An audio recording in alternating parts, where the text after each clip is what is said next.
Ja, hier sieht man einer der leichtesten Camping-E-Roller der Welt. Ihr dürft ihn wieder runterlassen. Er wiegt gerade mal um die 50 Kilo.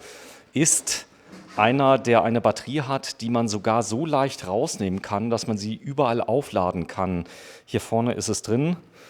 Da ist sie 60 Volt und 30 Ampere-Stunden hat diese Batterie. Sie ist sehr klein. Du bist der Fabio, ich grüße dich ganz herzlich. Du bist der Sohn vom Giovanni. Giovanni, der ist nämlich hier auf der rechten Seite. Sag mal, ich habe jetzt so viele von deinen Kindern schon gefilmt. Ist jetzt irgendwann mal Schluss oder zauberst du aus irgendeiner Ecke noch? Also die ich kenne, sind 2 Stück. Tochter noch? Nein, wollte ich immer haben. Hat auch einen Namen, hat geklappt. Aber ich bin sehr froh und stolz auf meine 2 Jungs. Ja, Anfang März 2023. Wir berichten über den Kux. Das ist ein kleiner, leichter Campingroller. Man kann ihn natürlich für überall verwenden. Der Vorteil ist, es geht sogar, dass man den selber, ich sag mal, in den Keller zum Beispiel verbringt, indem man einfach ein Brett drauflegt, den hoch und runter fährt. Das würde gehen. Man kann ihn auch wirklich bequem rauf und runter nehmen. Man braucht noch nicht mal eine Rampe beim Wohnmobil, weil es gibt einen Trick. Das würde uns gerade mal der Giovanni mal gerade verraten. Wie gehst du da vor, wenn du das zum Beispiel auf einer Rampe hoch machst? Im Prinzip ist es so, ich kann es mal hier kurz vorführen. Da haben wir ein schönes Podest, das ist schön hoch. Ja. Ich muss die auch ab und zu selbst abholen, dann bin ich alleine. So, erst alleine, sagt er. Ab und zu muss er den abholen. Das heißt, du bringst ihn wie hoch auf die Rampe? Du bist jetzt 60? Hier, greif das, mach das dort drauf. Ja. So. Und dann kann ich hier einfach das Ganze, könnte ich jetzt weitermachen, hochheben. Ohne Okay. Probleme. Und beim Ablassen genau das Gleiche. Also wäre kein Problem, schnell nur rein und raus zu hieven. Ist Also das sehr der leicht. leichteste Roller, den es gibt. Also ich kenne mit dieser Qualität vor allem. Wir sind in Wattkas, ein neues Geschäft. Man kennt dich ja, Giovanni Ferraro aus Buß. Da hast du die Verbrenner jetzt in dem Laden in Buß und demnächst vielleicht die Werkstatt hier oder drüben. Aber diese Batterie, das ist eine besondere Batterie. Was ist das für eine? Das ist eine Lithium-Ionen-Batterie. Das alles. Das alles. Die ist natürlich modular, die kann man rausholen. Stecker raus, Stecker rein. Hier Reichweite, sieht man was hat noch 50 Kilometer sind realistisch. So, 50 Kilometer sind realistisch. Die ist ja gar nicht so groß. Aber hier ist ganz entscheidend, wie ich fahre. Fahre ich aggressiv, schnell, immer Vollgas, dann leidet die Reichweite. Aber so im normalen Stadtverkehr, irgendwann will man von A nach B kommen, oder? Richtig, also ich fahre gleich immer mit dem Sprit. Gebe ich Vollgas, habe ich 12, 13 Liter Verbrauch, fahre ich mit Eco, dann habe ich mein 7, 8, 9 Liter. Also wenn ich hier normalerweise in der ersten Stufe fahre, 45 km/h durch, also komme ich locker leicht 52 bis 55 Kilometer. So, die kommt wo rein, die Batterie? Die kommt hier rein, vorgesehen, wunderbar. Also auch sehr einfach und sehr leicht. So, da passt natürlich nur eine rein, wie ich sehe. Bei dem ist nur eine. So, da ist eine Sicherung. Ja. Also das Teil ist richtiger City-Flitzer, wird sehr gerne gekauft, auch in Großstädten und für Einkaufen, für Camping. Also Camping ist es ganz enorm. Also richtig ein toller Roller, den es schon ein paar Jahre gibt, mit sehr, sehr guten Werten. Preis, was kostet? Der kostet 2.999 €. Also 3.000 € für Männer. Das Besondere ist, er lässt sich wirklich mit 2 Personen fahren. Gib mal bitte beide drauf. Fabio, du bist 1,92 Meter, dein Papa ist auch nicht klein, 1,80 Meter. 2 große Italiener. Also hier ist aber für die kurze Strecke, sage ich okay, aber ich sitze jetzt schon hier auf dem Bügel. Sitzt am Bügel. Kann man den erweitern? Ganz ehrlich sagen, da hätten Sie können ein bisschen was besser machen. Fabio, kannst du mal ein bisschen weiter vorrutschen? So, geht auch noch. So. Also Fragen war, wer das, ich sitze hier hinten. Gut, er ist aber jetzt extrem hier, 1,92 Meter beim Fabio. Aber wenn ich jetzt eine etwas kleinere Person habe oder ein Kind hinten drauf, das wäre gar kein Problem. Es ist aber auch der kleinste, ihr habt größere Roller. Fahr mal gerade ein Stück, ein kleines bisschen. So, mach mal gerade einen Gang rein, dass er mal einen Meter fährt. Er hat einen Schlüssel.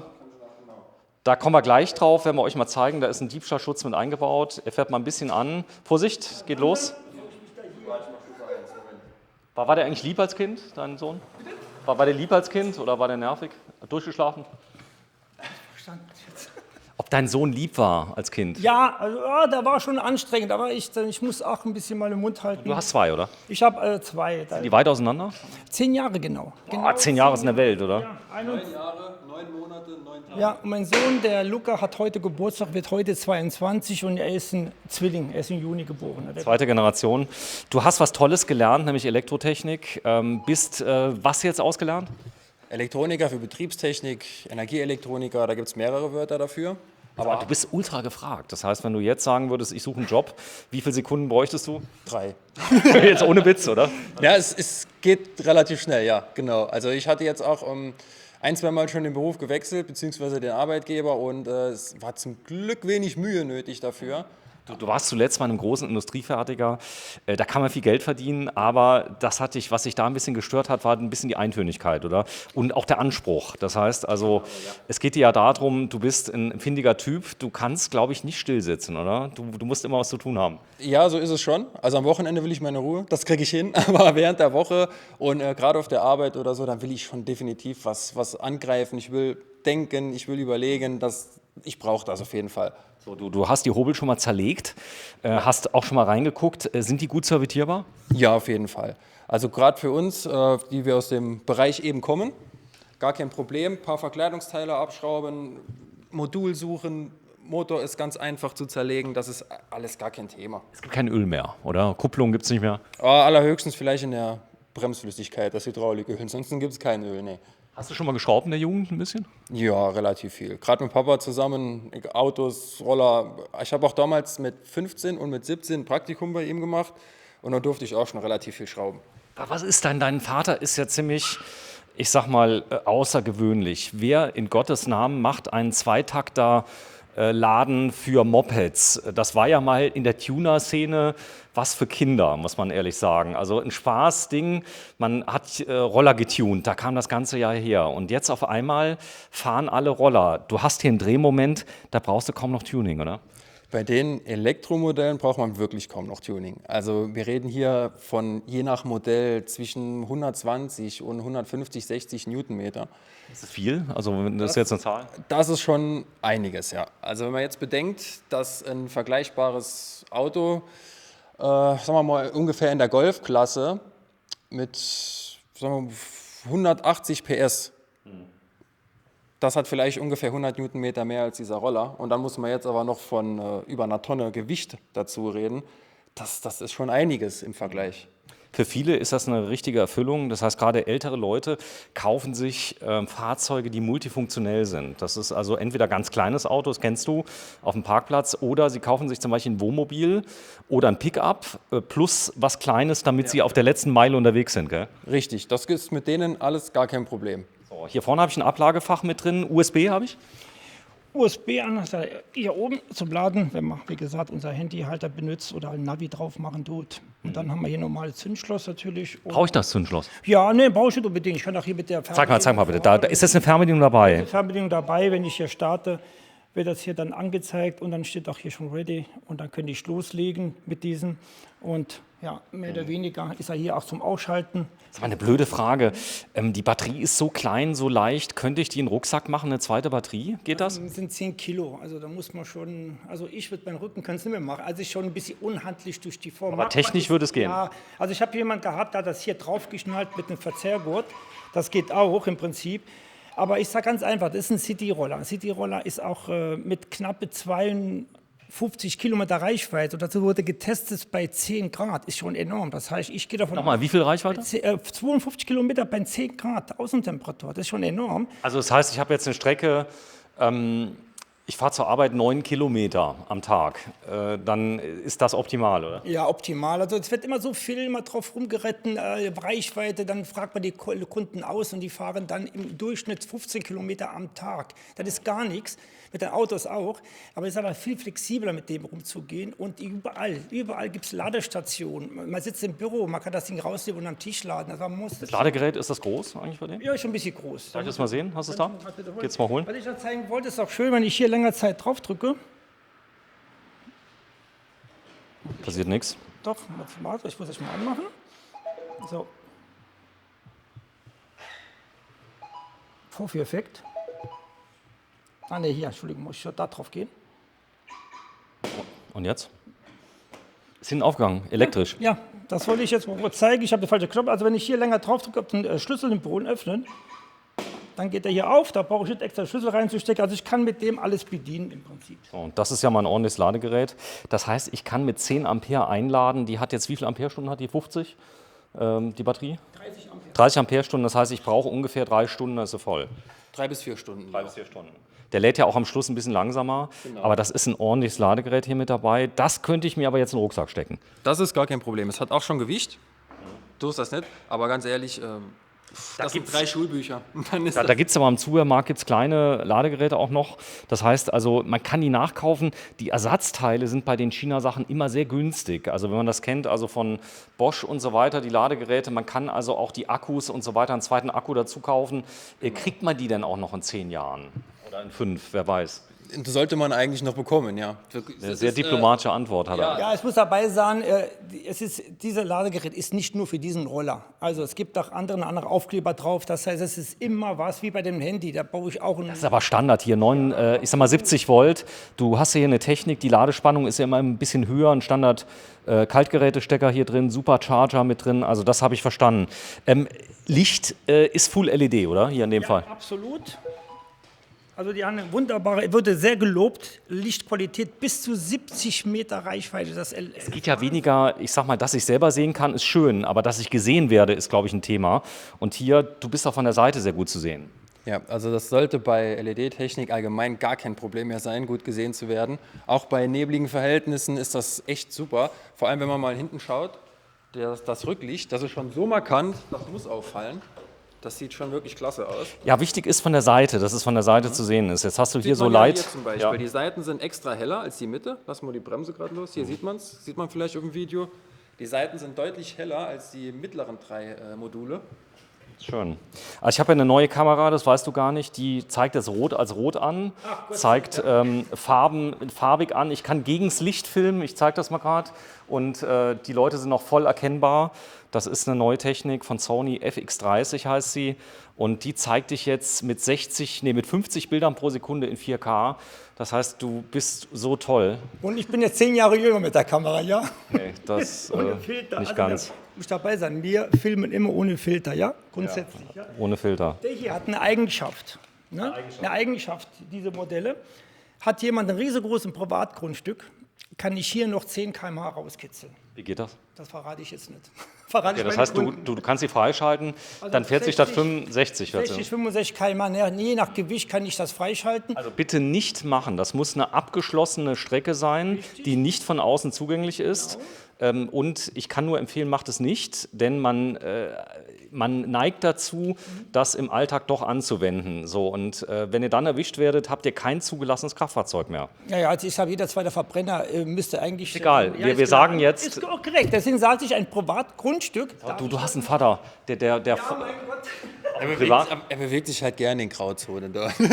Er sagt aber, es geht, technisch. Technisch gesehen geht's. Auf jeden Fall. Es soll ja Länder geben, wo das nicht so, ich sag mal, wichtig ist. Aber du weißt immer, es passiert irgendwas, der Gutachter kommt. Ja, und die kennen sich aus. Richtig, genau. Und alle Modelle, die wir auch gerade zeigen, sind natürlich umrüstbar als 25 km/h führerscheinfrei. So, jetzt kommt noch was ganz Tolles. Nimm mal bitte dein Handy raus und zeig mir mal das große Kennzeichen. Denn ihr könnt bei diesen Fahrzeugen hier, die ja eigentlich 45 km/h sind, Moped, Zulassung haben, kleines Versicherungskennzeichen, ein großes Kennzeichen beantragen. So, was hat denn das für einen Vorteil, wenn du es mal gerade ein bisschen größer machst? Also hier kann ich dann praktisch eine freiwillige Meldung machen, nur für 45 km/h betriebene Fahrzeuge. Geht nicht für 25er? Nein, nur 45er. Und automatisch bekomme ich eine Zulassung, wie ein Motorrad, wie ein Auto. Kann ich das Vollkasko versichern? Kann ich auch Vollkasko. Also hat viele Vorteile. Der erste Vorteil ist erstmal, es gibt die TAG-Prämie, praktisch die TO-Prämie. Wie viel ist das im Jahr? Das ist bis zu 360 € zurzeit, je nachdem, was für Portal man Ich zahle für das Ding 3.000 € und kriege im Jahr 360 € zurück. 5-mal, bis 2030 das Gesetz. 5-mal? 5-mal, das heißt weit über 1.200, 1.300 € bekomme ich zurück, plus die Ersparnis. Helft dir dabei, das anzumelden und das zu machen? Das machen wir alles dann, ja. Okay. Das machen wir ohne Probleme. So, und wenn man da die Ersparnis vom Verbrenner noch mitrechnen tut, der sich im Jahr um die 400 € beläuft, weil wir vergeben noch eins. Wir machen garantiert 5 Inspektionen innerhalb 5 Jahren für einen Festpreis für 99 € machen wir. Da kommt nichts dazu, außer Reifen und Bremsen. Ist alles mit drin. Ist hier noch irgendwas zu inspizieren? Ja gut, es ist ja so, die Batterien, die haben eine eigene Elektronik, die müssen ausgelesen werden. Man kann auch sehen, ob Müssen unbedingt. wäre besser, weil da sehe ich auch, wenn der Kunde vielleicht immer ständig am Strom hängt oder Ausfall hat oder sonst was, die verraten uns einiges. Also uns kann da keiner mehr betupfen, weil man kann die Batterie auslesen. Und was viele nicht wissen, muss ich auch an der Stelle auch mal erwähnen, viele glauben dann nach 5 Jahren, 2000 Kilometer, der Akku ist kaputt. Es ist nicht so, weil es ist ein Zählwerk drin. Der zählt die Ladungen. Und irgendwann ist das auf 0 und dann ist der Akku ganz und trotzdem zeigt er nichts mehr an. Und es gibt Firmen, die machen einen Refresh oder ein Reset. Das wissen auch die meisten nicht und viele Kollegen erwähnen es nicht. Machst du das? Es gibt die Firma Heidelberg, da haben wir Kontakt aufgenommen, die machen das, ja. Aber die haben wirklich einen Zähler drin. Ja, die die haben einen Batterie. Zähler drin. Die sagen dir alles, ob du zu viel geladen hast, Spitzenspannung hast, ob du mittendrin abgebrochen hast, die haben ein Diagnosegerät. Stimmt das, was dein Vater sagt? Das stimmt wirklich, genau, ja. Also heutzutage kann man eigentlich alles auslesen an den Dingern. Der kann ja im Prinzip sagen, wann ist der so und so schnell gefahren, und wie bei der Autos mittlerweile auch. Also man kann wirklich extrem viel auslesen. Natürlich haben die Hersteller immer noch ein bisschen mehr Zugriff auf sowas als wir jetzt, aber wir könnten doch schon einiges rauslesen, ja. So, da steht ja. Ich kann also 3 verschiedene Fahrstufen anwählen, wahrscheinlich auch hier, oder? Ja, hier habe ich praktisch einen WIP-Schalter, das ist ganz cool, ganz kurz hier, 2 und 3. Das geht dann von 22, 35 und 45 km/h. Das heißt, die Stromaufnahme wird größer. Genau, richtig. Dann hat man hier, sieht man auch hier zum Beispiel die Kamerafunktion. Es gibt in manchen Ländern sogar noch ein Dashcam, die kann man noch dazu machen vorne. Ist im Moment in Deutschland noch nicht erlaubt, aber die Option, falls sich jemand fragen sollte, warum eine Kamerasymbol. Leerschaltern sind auch dabei, weil viele andere Länder hier andere Funktionen haben. 2 Leerschalter gibt es, also man kann noch was verbinden. Wir haben hier ein Tempomat. Man lacht drüber, aber ich habe genug Kunden gehabt, die sagen, du, ich fahre 5 Kilometer weit und dann fange ich an, im Gelenk hier Krämpfe zu kriegen, weil der Gashebel ja locker und leicht geht. So kann man das einfach einstellen und fährt dann die Geschwindigkeit. Eine Hupe hat er auch? Bitte? Hupe? Hupe, klar, das ist dein Spiel. Ich nenne es immer die italienische Taste.